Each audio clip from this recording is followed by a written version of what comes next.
Okay, so we are doing section 2 of 4.2 in this video, adding and subtracting vectors.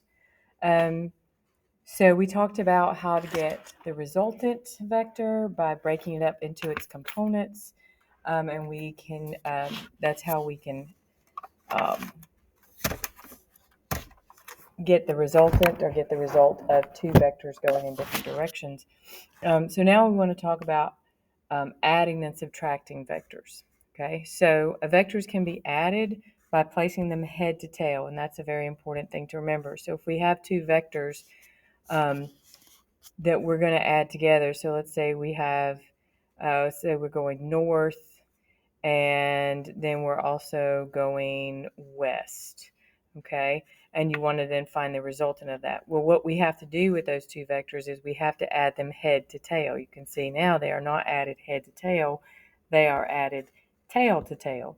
So we don't draw them that way. Instead, we draw them up here. So that would be our north vector. This would be our east, I guess that's going, vector. But they are placed head to tail. And so that's the first step we have to do. We have to place them head to tail.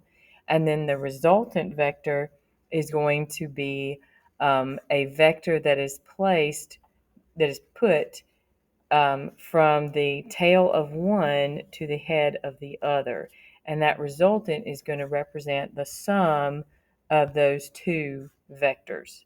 Okay, so vector C, so this would be vector C, is equal to whatever vector A was added to whatever vector B was. Okay, all right.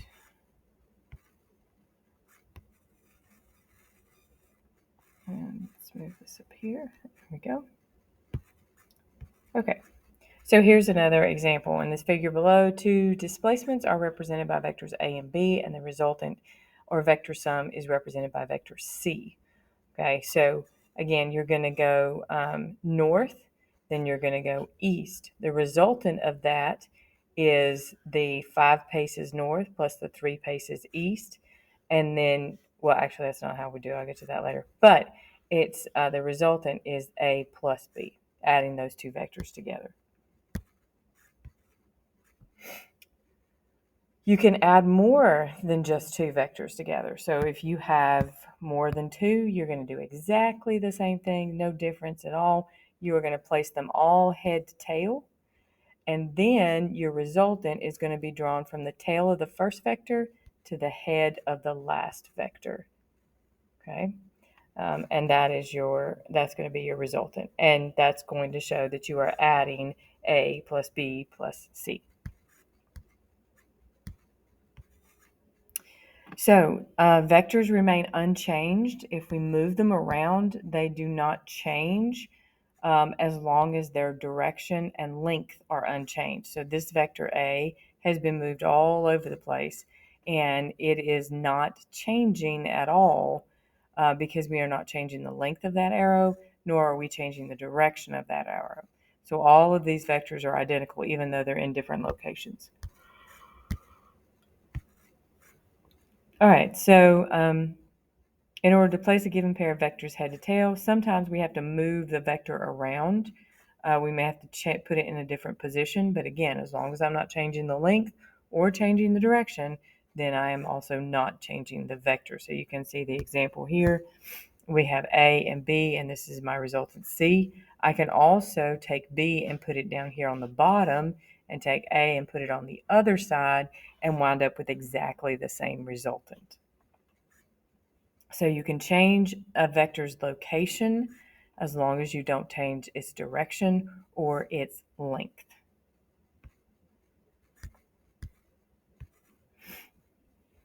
Okay. All right, let's skip over that. All right, so here is an example. So consider the vectors A and B shown to the right. Which of the four vectors, C, D, E, or F, is the sum of these two? So what we're going to do, and there's several questions, like we have problems like this on tests and stuff. So this is B, this is A. I have to add them head to tail. So let's do that. So this was be A, and this is going to be B. So this is A, this is B.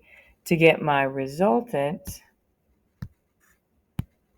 I'm going to go from the tail of one to the head of the other. That's going to be this one right here. So I need to find which of one of those four represents that. Okay, and that's going to be this one right here. Okay, so whenever you're adding vectors, you have to put them head to tail, and then your resultant is going to go from the head of one to the tail of the other, or the tail of one to the head of the other. Tail of one to the head of the other. Okay. You can add vectors graphically as well. We will not be doing this, but if you add vectors graphically, you have to have a ruler and a protractor, and you have to be very exact. Things have to be drawn to scale. You can't just sketch it. It has to be drawn to scale, which is why we don't usually do it this way.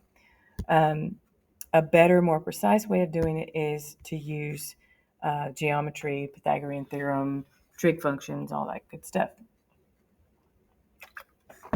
So the most precise method is by using those components that we talked about earlier. So you first find the components of the vectors to be added together, and then you add all of the exponents of that original vector, and that becomes the x component of your resultant, and then you add up all of the y components of that original vector, and that y component then becomes part of the resultant.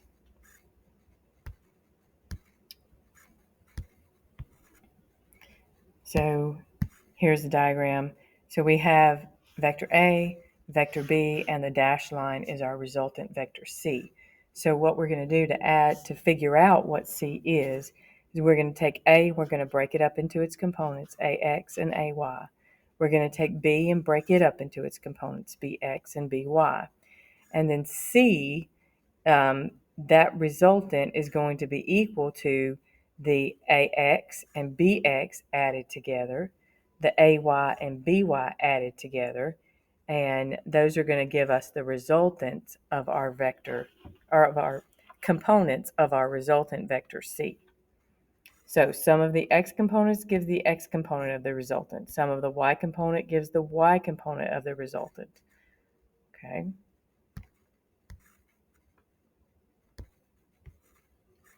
And here's where we do the actual math for that. So in this figure, vector A had a 5 meter magnitude and an angle of 60 degrees. Vector B has a magnitude of 4 meters and an angle of 20 degrees. Following the illustration of the resultants of vectors A and B, how the resultants of vectors A and B may be found using the component method. So we have vector A, which is 5 meters, 60 degrees. So to find AX, so this is all for A. So to find AX, we're going to take the magnitude times the cosine of 60 degrees, because cosine is adjacent over hypotenuse. So AX over the hypotenuse. Okay. And then AY is going to be the same magnitude, 5, but this time we're going to use the sine of 60 degrees because sine is opposite over hypotenuse.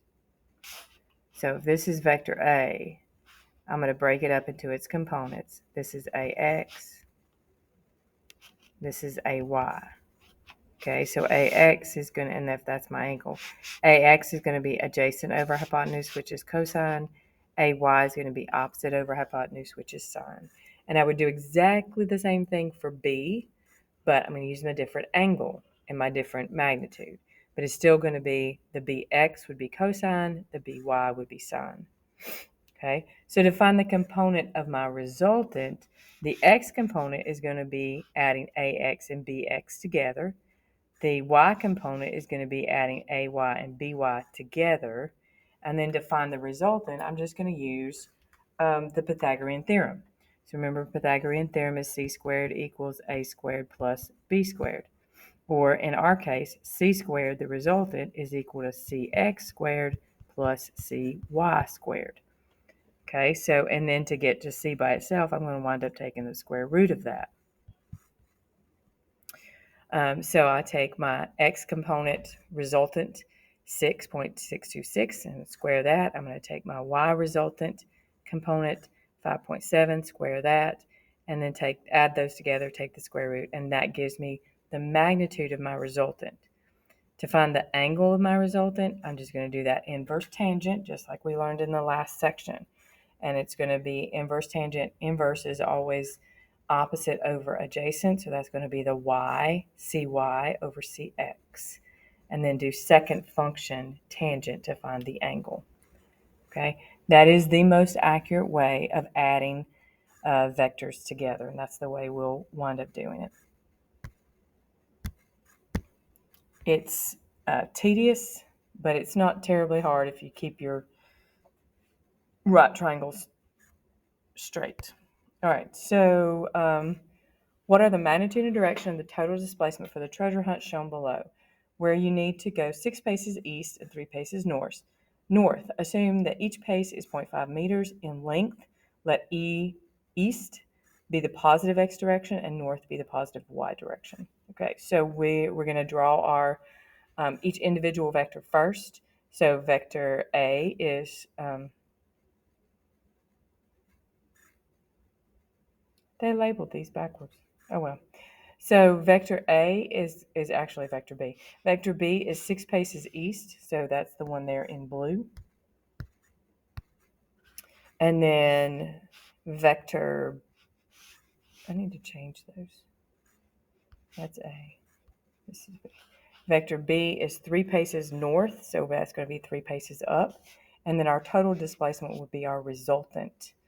Okay, so what we're going to do first is find the x and y of each of these, and then add those components together, and do Pythagorean theorem, and that will give me my total displacement. Okay, I think this is going to be on the next page, next slide. Yeah. Okay, so A is only going in the x direction, because remember it was 3 paces straight east, so there is no y component for A, so that's going to be 0. And B is going straight north, so there is no x component for B, so that makes it a little bit easier. So we still take each vector, we break it up into its component parts, but sometimes it doesn't have a component, like if it's horizontal or if it's vertical. It will only have one component, not two. So to find the x component of the resultant, we're going to add our ax and our bx, which is 3 plus 0, which is just 3. And to find our y resultant, we're going to take our ay and ab. There are so many typos on this. Our ay and by and add them together. And then I'm going to put those numbers into this formula, square them, take the square root, and that gives me my component of 3.35 meters for its magnitude. And you always find the angle the same way. It's always inverse tangent of the y component over the x component.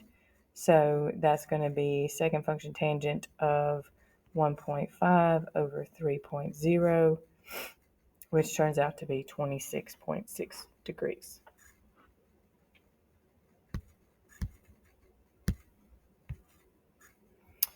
Vectors can be subtracted in the same way as they are added, but obviously you will have a subtraction sign there. But as far as breaking up into its components and stuff, it's exactly the same. Graphically, if we subtract vectors, that just means they're going to go in the exact opposite direction, so they will have a negative sign, and then you wind up adding two sign numbers, which means they basically subtract out from each other.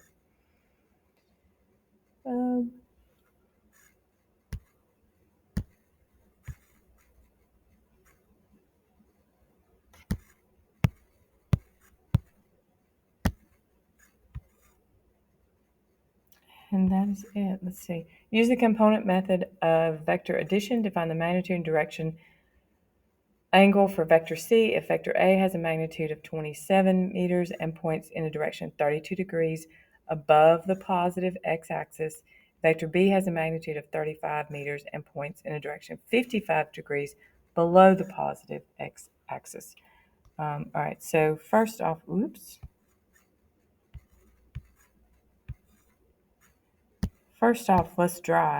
draw our xy axis here.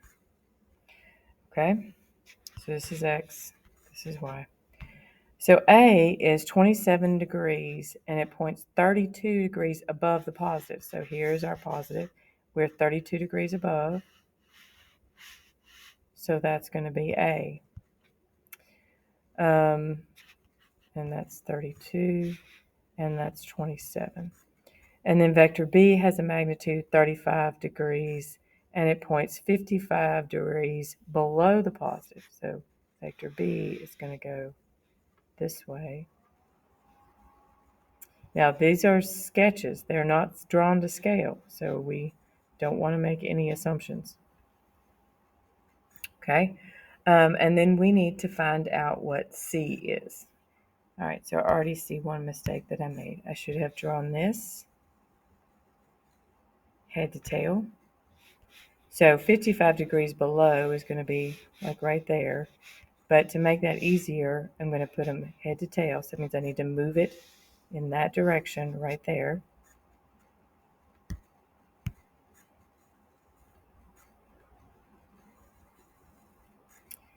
Okay, and then the component is going to be the tail of one to the head of the other. So that's C, our component. Okay. All right, so then I have to break A up into its X component. Let's use a different color. Let's use green. Into its X component right here and its Y component right there. Okay, or right there. Okay, so A X is going to be equal to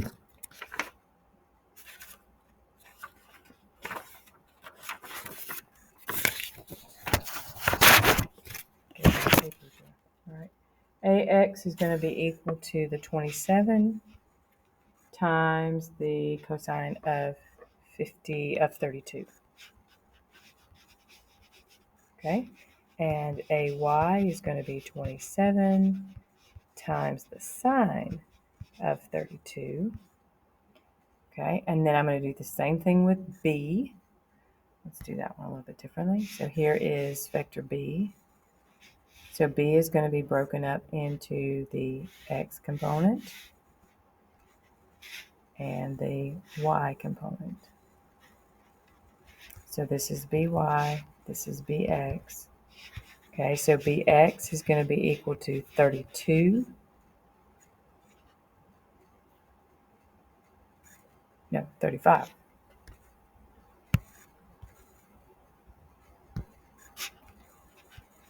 Times the cosine of 55. And BY is going to be equal to 35 times the sine of 55. Okay, so if we do that math, 27 times cosine of 32 is, oh, that doesn't seem right, 27 times 32 cosine, there we go, 22.9. 27 times 32 sine is 14.3. 35 times 55 cosine is 20.1. And then 35 times 55 sine is 28.7. Okay, so then to find my X component of my resultant, I'm going to do 22.9 plus 20.1. That gives me 43. And my Y component is going to be 14.3 plus 28.7. And that equals 43 as well. Is that right? 14.3 plus 28.7. Yeah, it is. And then my resultant C is going to be equal to the square root of 43 squared plus 43 squared.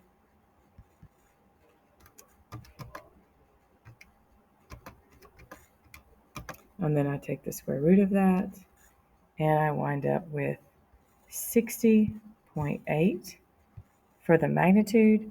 The direction is going to be second function tangent of 43 over 43, which makes that easy.